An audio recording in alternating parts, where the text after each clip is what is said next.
Mr. President, ladies and gentlemen, good morning. The National Disaster Risk Reduction Management Council is called to order. For this morning, we have the opening remarks by the Honorable Vicente Dungcoy Imano, the Mayor of Cagayan de Oro City.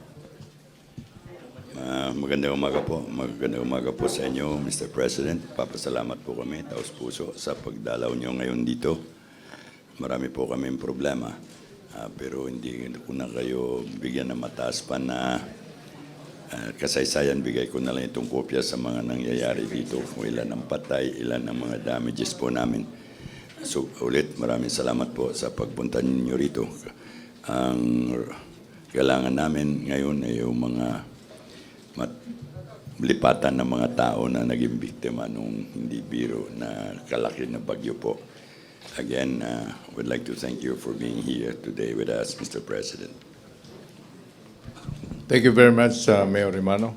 We now will listen to the briefing of USEC Benito Ramos from the Office of the Civil Defense. His Excellency President Benigno Simeon Aquino III. I'd like also to recognize the presence of the hardest hit Mayor of Cagayan de Oro, the Honorable Vicente Imano. The Honorable Feliciano Belmonte, Speaker of the House, Senator T.J. Gingona, Congressmen in Northern Mindanao. We have here Congressman Rufus Rodriguez, Congressman Max Rodriguez, Congressman Bambi Emano, Congressman Benjo Bernardo, and not to be forgotten, Congressman and now Brigadier General Charito Plaza. Governor Oscar Moreno of the province of Misamis Oriental, Cabinet Secretaries, other government officials, ladies and gentlemen, good morning. This briefing aims to provide updates to His Excellency on the effects of Tropical Storm Sendong, particularly in Region 10. And the scope of my presentation follows this sequence.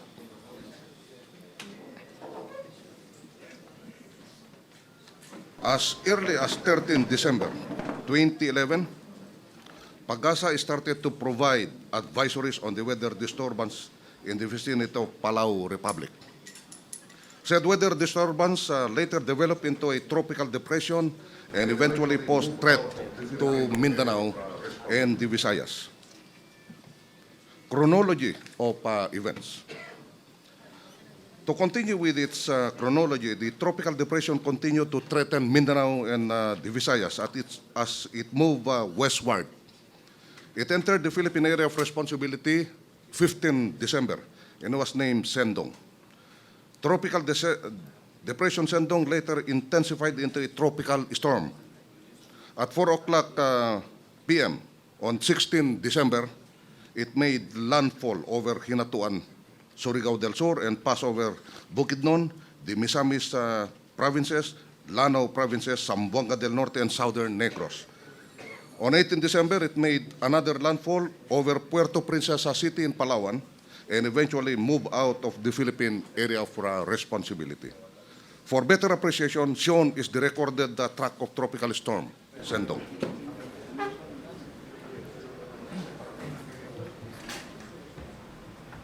On the effects of tropical storm, Sendong.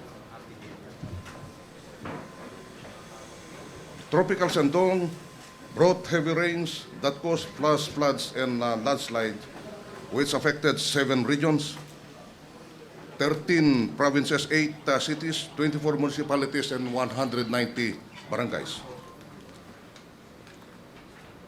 Of the 7 regions, Region 10 suffered the most, leaving all of its 5 provinces affected, while its 2 highly urbanized cities were heavily devastated, Iligan and Cagayan de Oro. The affected barangays of these 2 hardest hit cities, 80 for Cagayan de Oro, affected 24 and severely affected 9. Iligan City 44, 21 affected, 10 severely affected. Severely affected barangays of Cagayan de Oro City are the following: Makasandig, Balulang, Consolacion, Puntot, Makabalan, Carmen, Kugman, Pagatpat, and Kauswagan. While in Iligan City, we have Bayog, Santa Filomena, Upper and Lower Hinaplanon, and Tampakal. Mandulog and San Roque, Mahayay, Santiago, and Tubod. The aftermath of tropical storm Sendong left a total of 927 individuals dead, mostly caused by drowning after flash floods hit the two highly urbanized cities of northern Mindanao on early morning of 16 December 2011. This resulted to the death of 885 in Region 10, broken down as follows: 579 in Cagayan de Oro, 279 in Iligan, and 17 in Bukidnon. At this point, I'd like to take this opportunity to inform His Excellency that 3 out of the 17 dead in Bukidnon are PNP responders who are conducting disaster response operations when they died. One is still missing, PO2 Sandy Labadan is still missing up to today. The actions that were undertaken by the Regional Disaster Risk Reduction and Management Council. The OCD-10, after receiving advisories from the National Council, immediately disseminated weather advisories to the local DRRM councils. The Regional Disaster Risk Reduction and Management Council immediately convened to orchestrate the efforts of the member agencies and manage the mobilization and deployment of the needed resources. 72 hours after the catastrophe, the RDRMC and Philippine Humanitarian Country Team jointly conducted a rapid needs assessment to determine the humanitarian needs of the affected population. Meanwhile, the National Council has started providing financial assistance in the amount of 10,000 each to the bereaved families.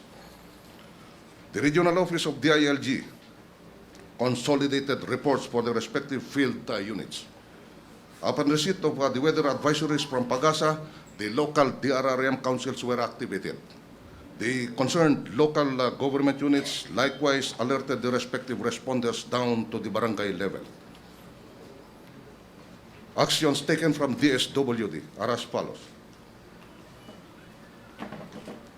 A 43-man quick response and social welfare development SWAT teams was mobilized to assist the LGUs on data generation, management of evacuation centers, relief distribution, and conduct of psychosocial processing sessions for the victims. The office likewise provided these figures. Through DSWD-10, Senator Gingona provided augmentation support for Iligan City and Cagayan de Oro City at 1 million each. And there is already a prepared plan for the early recovery rehabilitation projects, services, and interventions. For DOH, the Center for Health Development Northern Mindanao augmented 500,000 worth of medicines, supplies to affected LGUs. They have made proper coordination with government and DOH retained hospitals for the use of ambulance to fetch survivors rescued from the different response units. DOH personnel also conducted coordination meeting and actions for the management of the dead and missing. To fully supervise the operations in Iligan City, CHD Northern Mindanao staff set up a satellite operations center in Iligan City Hospital. For DPWH, in the aftermath of Typhoon Sendong, DPWH carried out the following tasks. Cleared the debris of 1,800 LM wash out Cagayan de Oro River, refitment and seawall. Cleared Mandulog River 1 and repaired Mandulog Bridge 2. Work on the restoration of wash out cross drainage of Aglayan Sambuanguita Road and attended to the collapsed Black Manolo Fortis Libona Indahag Road. The Armed Forces of the Philippines, by major services. The 4th Infantry Division is headed by Major General Victor Felix, and the division, the Disaster Response Task Force, is under his Assistant Division Commander, Brigadier General Emiliano Gupana. and they conducted disaster response operations in Misamis Oriental and Bukidnon, utilizing personnel and equipment of the division headquarters. 403rd Brigade under Colonel Romeo Gapos and the 52nd Engineer Brigade under Colonel Mochang Pili, and the 10th Regional Community Defense Group under Colonel Florese. We have also the 1st Infantry Division in the Zamboanga Peninsula. It is headed by General Noel Caballas, utilizing personnel and equipment of the 2nd Mechanized Brigade under General Amarilla, 101st Brigade under Colonel Lucero, and elements of the 55th Infantry Battalion. For the Philippine Air Force, Tactical Operations Group 10 under Colonel Elpidio Talha provided support by conducting 2 sorties of search and rescue and delivered relief goods to Barangay Lingating, Baungon, Bukidnon. AC-130 Hercules aircraft of the 220th Airlift Wing made 4 deliveries of relief goods. The Philippine Navy, Naval Forces Eastern Mindanao under Commodore Philip Gakayan helped in the search, rescue, and retrieval operation of the missing individuals along the Makahalar Bay. Logistics support vessel BRP Dagupan City, LC-551, en route to Cagayan de Oro to ferry additional relief items from DSWD, donated items from NGOs, POs, and the water treatment facility from MWSS and MMDA. The Philippine Coast Guard. Coast Guard District Northern Mindanao under Commodore Hermohino activated the vessel traffic monitoring system. Likewise, using all available assets, they conducted search, rescue, and retrieval operation of missing individuals along Iligan and the Makahalar Bay. The Philippine National Police, headed by Chief Superintendent Jufel Adriatico, complemented the disaster operations or response operations of other response units.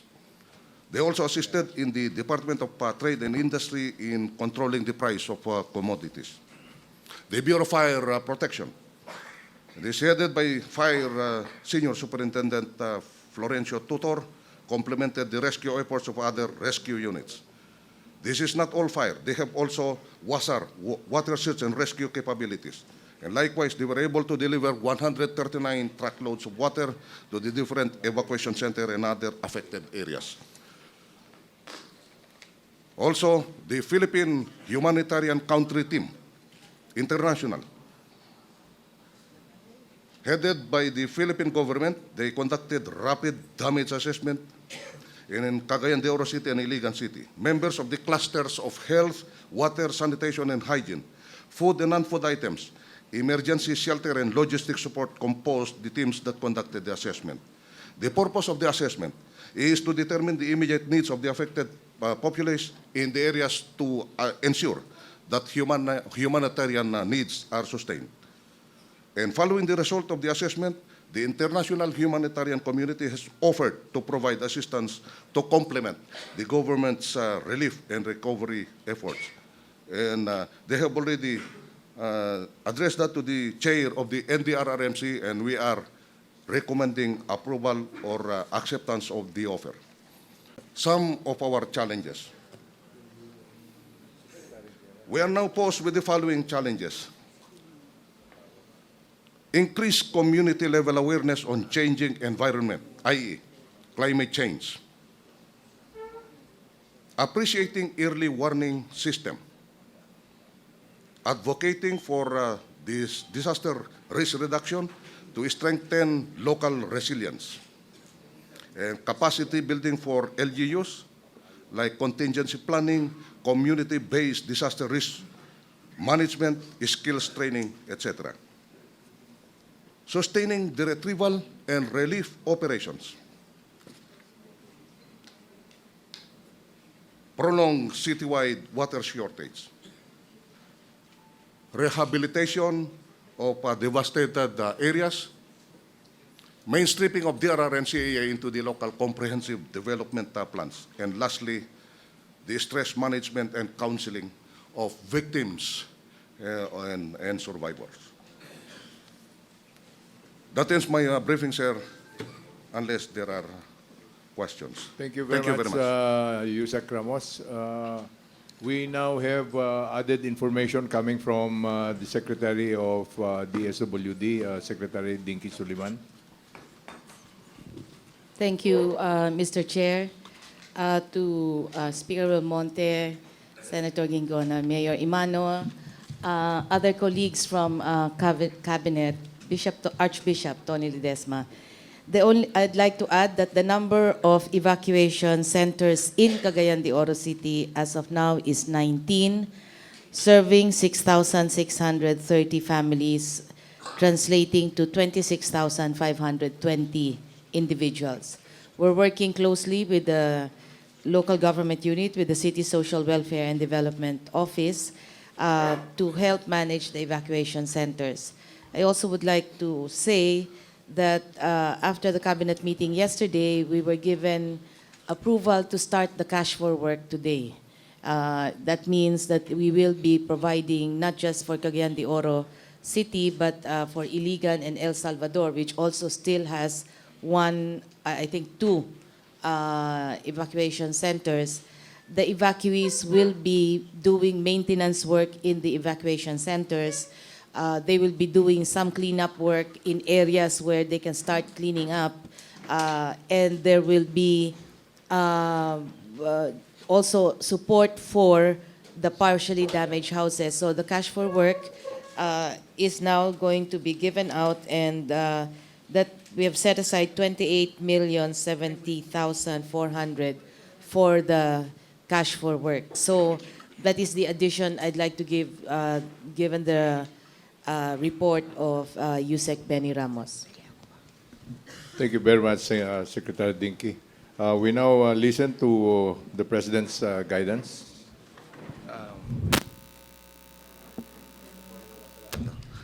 Speaker Belmonte, Mayor Imano, Bishop Ledesma, members of the cabinet present.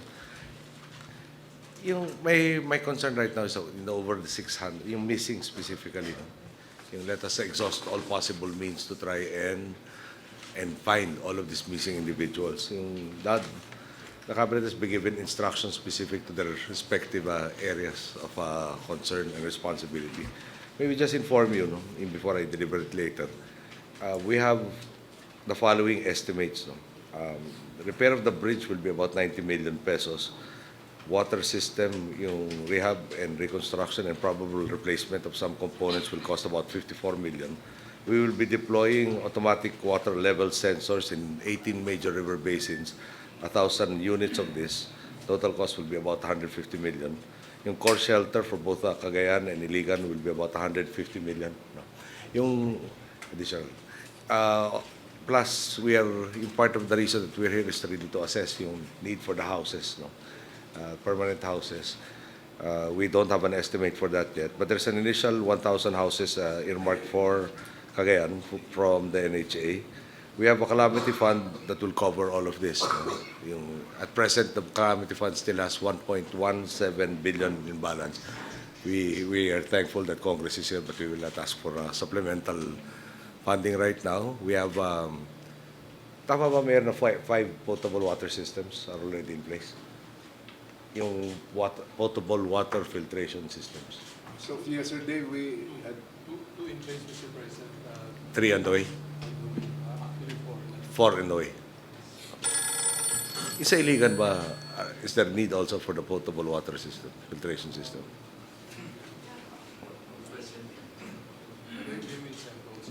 Medyo sparse tayo doon sa details with Iligan. Yung concentration was here. Can we get all of this necessary data before we leave? Okay. We will be declaring a state of national calamity. We have other funds on top, including a World Bank facility for disaster risk, which will provide very concessional loans if we still need it. Okay. We will be assisting not only Cagayan, Iligan, but also Negros Oriental and Ilocos Norte, Iloilo. We'd like to assure you that we are going to fine-tune all of the systems in place so that we can prevent a similar tragedy from happening. There is also going to be a fact-finding team to determine exactly where we can still augment the systems and procedures in place so that there are no casualties of this magnitude ever again. I think all of us are aware exactly of certain situations that have happened. Yung deforestation, which has always been a problem. Yung planting in the areas that should have had the trees that should have absorbed the water. Living in danger areas also. No? Why has this been permitted, etc. Anyway, that is for the future, para the days that will follow. But importantly, at this point in time, is to get Cagayan de Oro back on its feet. And we will address. In energy, I understand that there is a need for the local government units to certify that the various communities are ready to be energized. The various cooperatives, distribution outlets, the national grid, etc., are all ready to energize, except there has to be an assurance that the areas that will be energized are not yet, are not still flooded. That will pose danger if power is restored haphazardly. So I'd like to request Mayor Romano to ensure that that steps, and Governor Moreno to ensure that this necessary assistance information is provided the various electric cooperatives, distribution outlets, etc. So that we get the power back right away. May estimate na yung sa potable water system, how long it will, and yung water system, how long before we are able to put it in place? Mr. President, the information that we have is that 54% of the system is working using deep wells. No? So it's really the main pumping station and the distribution that was submerged, and we're working on that. For a time it was not accessible. We were able to give or restore the road. So they're now assessing if they can still be repaired and kung ano pa yung kailangan gawin. This is the initial estimate of about 30 million for the pumping station. But otherwise, we feel that 54% and the augmentation, at least hindi naman totally walang tubig. Pero yung point na, di ba, may concerns kung na-breach yung water system, kung may contaminants introduced into the water system also. That's correct, Mr. So is President. there a rough estimate how long it will take to get the system back up? We will provide that. But we have people from LUA and MWSS plus DPWH together with the water district helping each other to restore the water system as quickly as possible. Okay, we only have one C-130 in the inventory of the Air Force flying right now. No? And this lone C-130 has been carrying the yeoman's job for quite a while. It's down for maintenance. There is an estimate that it might be ready by this afternoon, by tomorrow.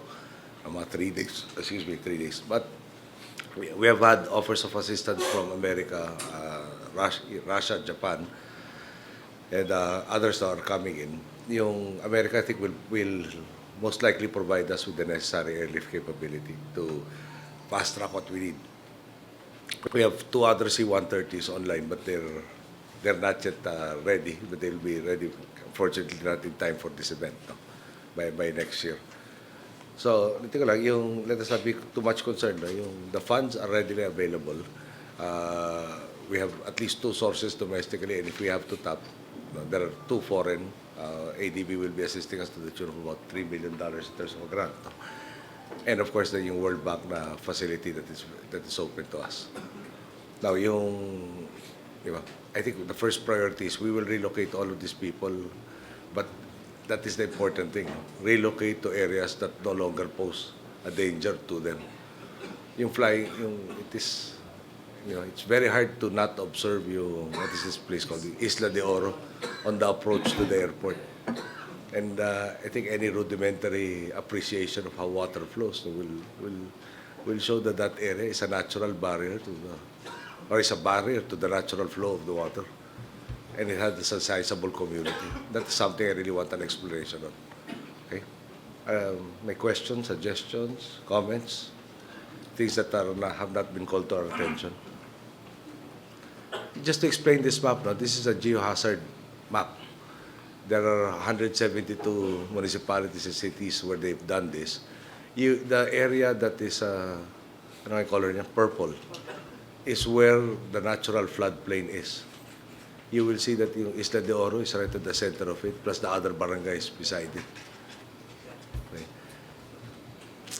Anyway, that should not be repeated.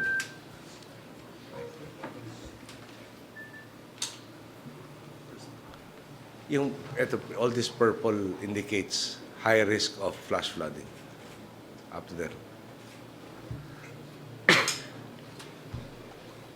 I'm also told pala that yung upstream is a very steep incline, so increases the velocity.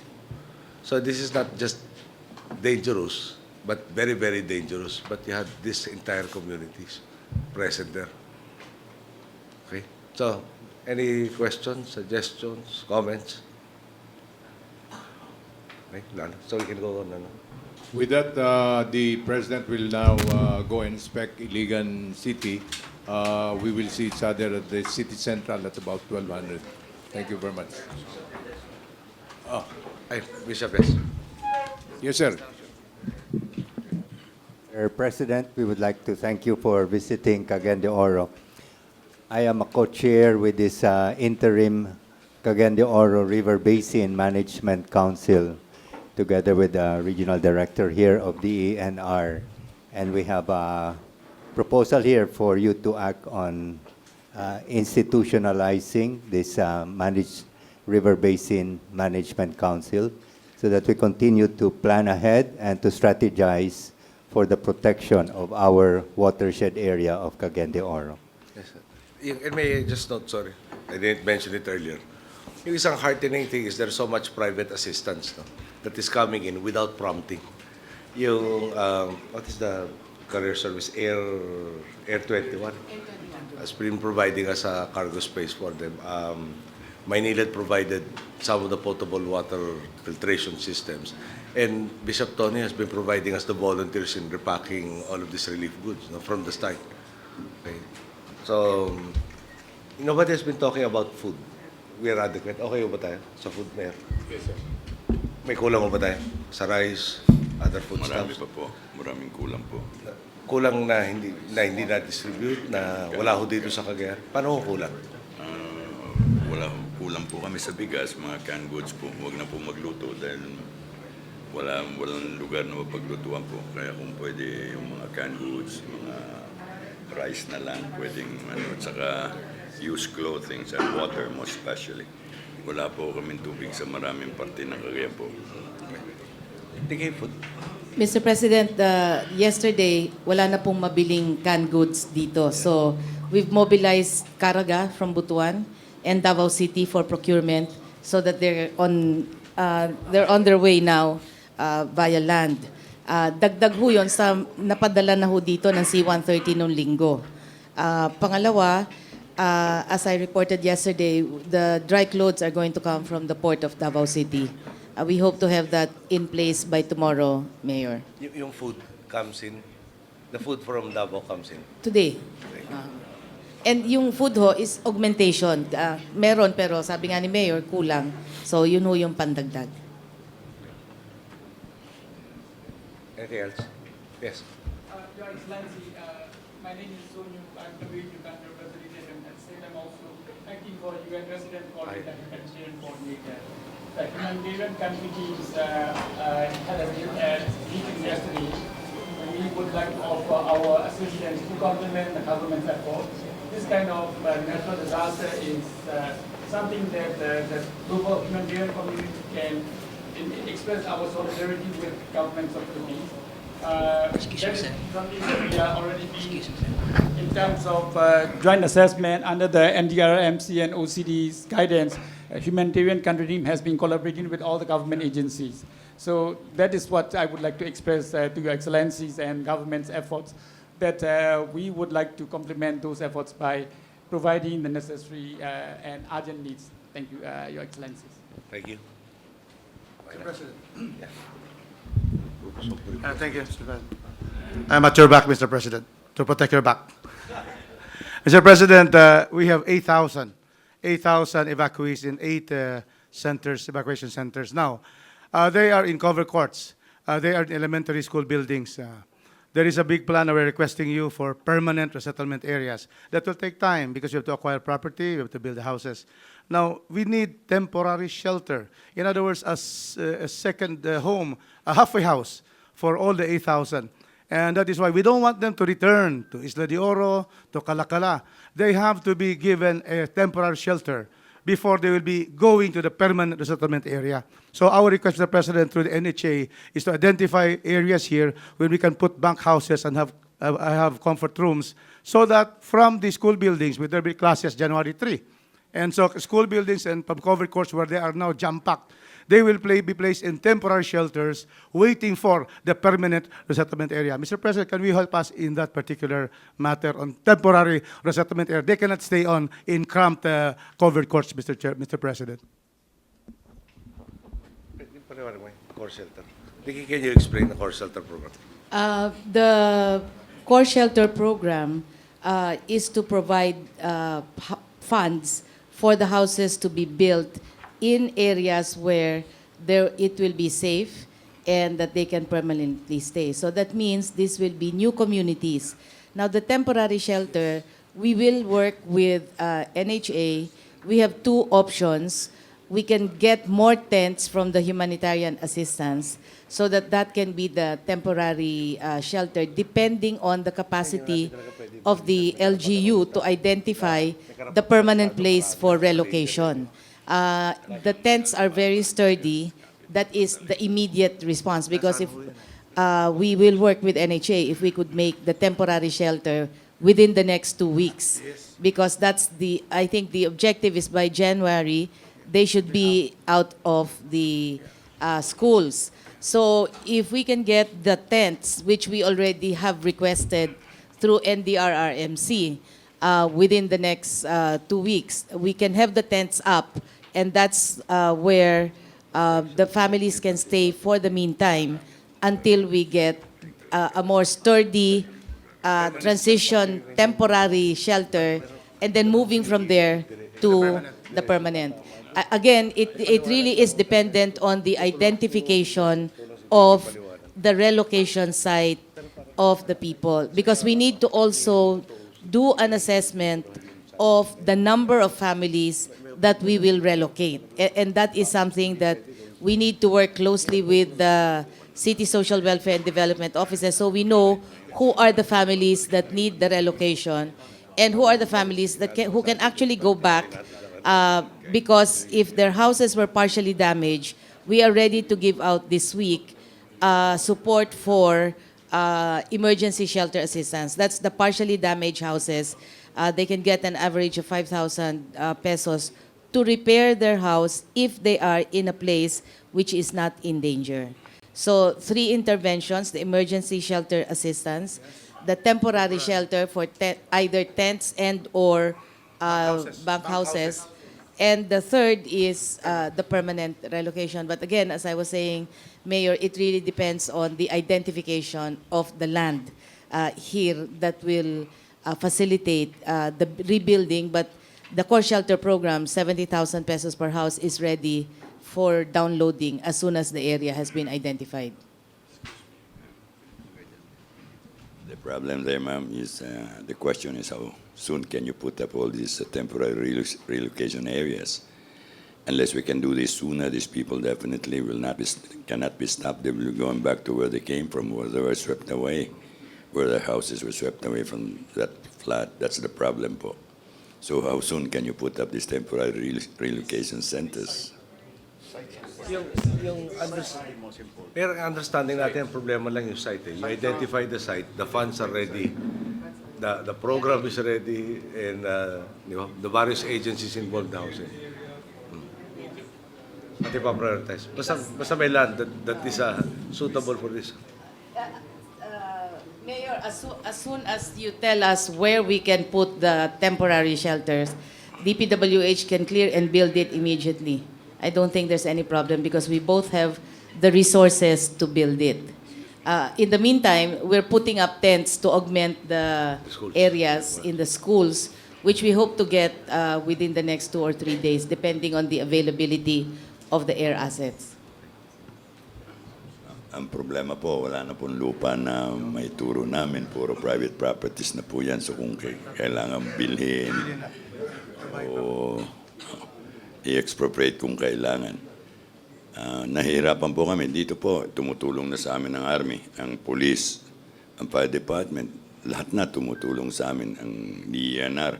Nahihirapan pa rin po dahil kapit sa patalim, babalik talaga yung mga taong yun. Kung sa sinabi ni Congressman Rufus, temporary shelter, medyo magka-problema. Totoo po. It's a good idea, but the problem is how do we get them to go to these temporary shelters? They will be going back to these places where their houses were swept away.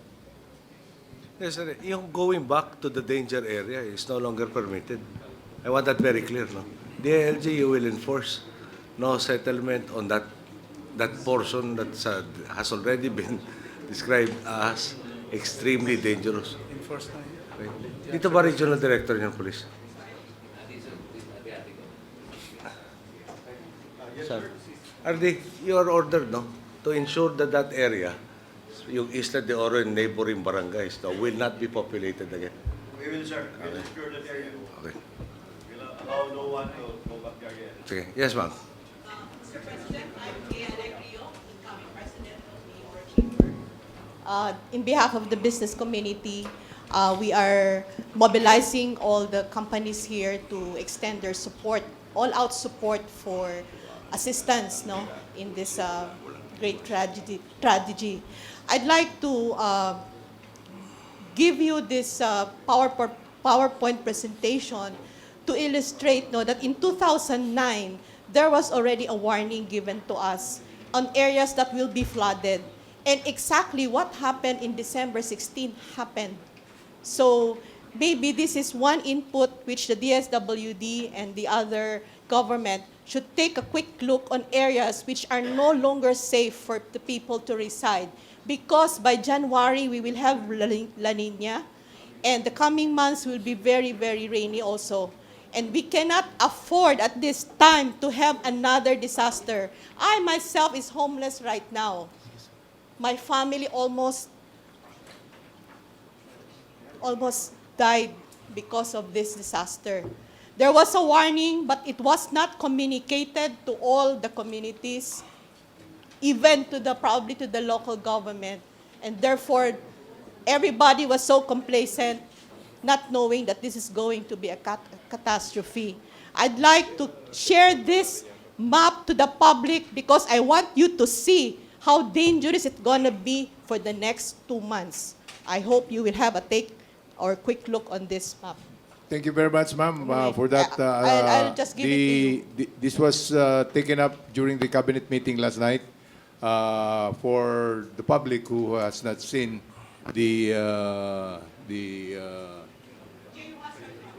then they stay behind and look at it. We're running short of time.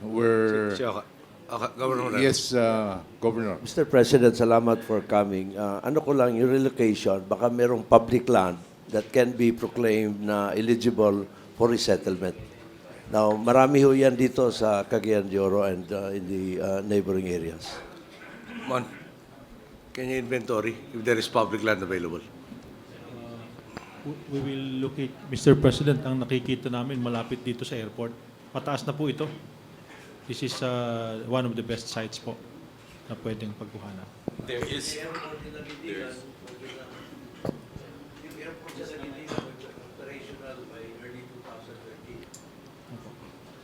Ito Gobang, pinakamagandang site po dito sa taas.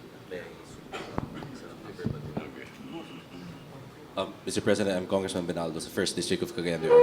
There is a governor, and I'd like to appeal to Secretary Pahay if you could declare. Here, near the airport, Upper Balulang, one of the barangays worst hit in my district is Balulang. The lower Balulang, beside the river. It's really bad. People don't want to go back. And if you could use this portion, I'll communicate with you this portion sa Upper Balulang, near the airport, if you could use it for resettlement. You have an idea how large the area is in Upper Balulang? It's large po, Mr. President. Ito, sir, dito po ang pinaka-identified namin. Problema lang ito, marginal communities, medyo malayo ito sa center. Should be somewhere near. There is an area, Mr. President, but it's private. It is in Gusa. It is Upper Gusa. It is beside the field estate. In front is 42 hectares. It's owned by Candida Roa. It has been offered to NHA, very cheap, and that can be a possible site, Mr. President. How It's cheap near. is very cheap? $450 per square meter only. And the adjacent field estate is about 5,000 per square meter. 450. 50 per square meter. Mr. Beside President, the police, PNP police, two things. headquarters. One, may provincial government-owned property dito sa Lumbia. We're offering that. Second, by the time the Lagidingan Airport is operational, this will be vacant. And this will be a prime candidate for redevelopment. So initially, perhaps, these relocated families may be far. Just like what happened in Cavite, in all those municipalities there. In the beginning, they were uninhabited. Pero ngayon po, marami ng mga areas doon na develop. Anyway, in the selection of the site, you have proposals, we look at it, we get back to you, we talk to everybody, all the stakeholders present. Pero the sooner we conclude an agreement, the faster we can put everything up. Mr. President, my proposal is that in the meantime that that's happening, we will put up tents and temporary structures in the bigger grounds of the school. In other words, they will continue to be in the bigger grounds because we cannot, it's really cramped, I'm told. So if we can do that, sir, that will ease the congestion and then move to the areas that will be identified. And Mr. President, one more. Our Northern Mindanao, thank you, Mr. President. Our Northern Mindanao Medical Center is packed with injured, including the J.R. Borja Memorial City Hospital. Can Secretary Ona download funds and medicines for about thousands who are there, who were affected by the flood? So we will know from Secretary Ona whether he has done so for Northern Mindanao Medical Center and the city hospital. Will they need medicine and money to buy supplies? We have done that already, Congressman. As a matter of fact, as on an emergency measure, we have already asked for the release of ₱1 million, and we can easily increase that based on the needs that we'll get today. PCSO is also funding for all of this injured through that northern, what is it called again? Northern Mindanao Medical Center. Yeah. I'll ask PCSO to make it clearer. Thank you, Mr. President. Yes. Mr. President, we have identified 6 non-buildable CTOs. We will communicate and coordinate with the PNP-RD and with the mayor. We will know from Just to Secretary, make sure. what are the names of the CTOs so that we will be appraised? It's Sitio Calacala in Barangay Makasandig, Sitio Tambo, Barangay Makasandig, Isla de Oro, Barangay 13, Isla Delta, Barangay Consolacion, Isla Bugnao, Barangay Consolacion, and Isla Cupa, Barangay Consolacion. We agree with that. Anything else? Can I just comment on lack of warning? We've been assessing. From the 13th, there has been warning that's been downloaded to all of these areas. Pero on the 15th, we'll give you the official transmission if you want. No? Now, there is a point that was raised yesterday. We're so used to storm signal warnings, and our concept is primarily wind. And if it's storm signal number 1, everybody ignores it. But the next refinement of the process will be yung dissemination of the rainfall and exactly what rainfall rate is supposed to indicate. Okay? Can you just point out that yung, ano nga ba, Mario, 10 to 20 dito, which is heavy? 7.5 to and above mm is considered heavy, Mr. President. Mr. President, we found out something that really caused the surge. Kasi nagkaroon talaga ng surge. There was a sudden surge which we cannot really explain by the amount of rainfall. Okay. Actually, we were discussing in the plane with Secretary Babes. And the discoveries. And we were trying to sabi, baka nagkaroon ng temporary dam. And nasira yung dam, kaya nagkaroon ng surge. Ang nangyari pala, may 3 dam pala sa taas na nasira. So that would explain that there was a sudden pag-akyat ng tubig at bumaba din. Parang nagkaroon tayo ng tsunami mula sa taas. What are these dams? Apparently, there is irrigation dam, Sepalco, and a private source of water, Alvarez. So apparently, because we were just surprised why the sudden rise in water. Kasi kung ulan lang yan, gradual yung baba din dapat. Apparently, our suspicion was there was a temporary dam that all of a sudden bursted, and true enough, may 3 dam that were damaged, and therefore... Include that in the investigation. Before we leave, Mr. President, can we thank Speaker Belmonte for the initiative? Can you get the mic? I'd like to thank Speaker Belmonte here, our father of the house. He all